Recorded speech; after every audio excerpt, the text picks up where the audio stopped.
ಗುರು Koramangala night life super.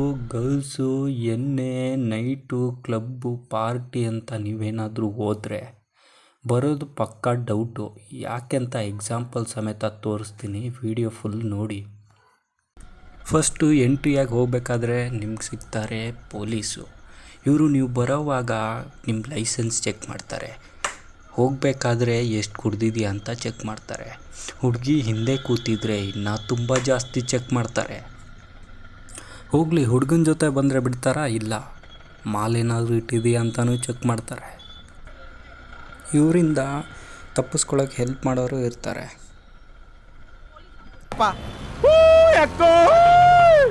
ಅಕ್ಕ, ನೀನು ಮಾಡ್ತಿರೋ ಸಮಾಜ ಸೇವೆಗೆ ಒಳ್ಳೆ ಗಂಡ ಸಿಗಲಿ ಅಕ್ಕ.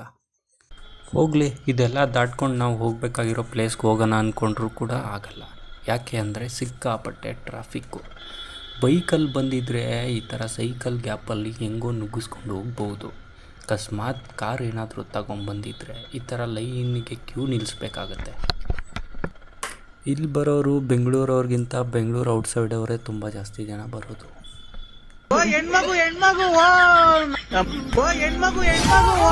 ಹೋಗ್ಲಿ, ಒಬ್ಬರೇ ಹೋಗ್ತಿದ್ದೀರಾ? ಜೊತೆಗೆ ಬರೋಕೆ ಯಾರೂ ಇಲ್ವಾ? ನಿಮ್ಮ ಜೊತೆಗೆ ಬರೋರು ಸಿಗ್ತಾರೆ. ಯಾವ ಥರದವ್ರು ಅಂತ ತೋರಿಸ್ತೀನಿ ನೋಡಿ.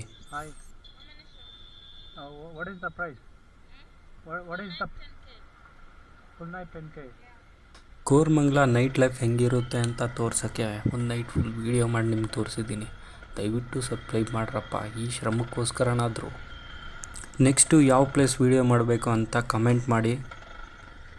Thank you.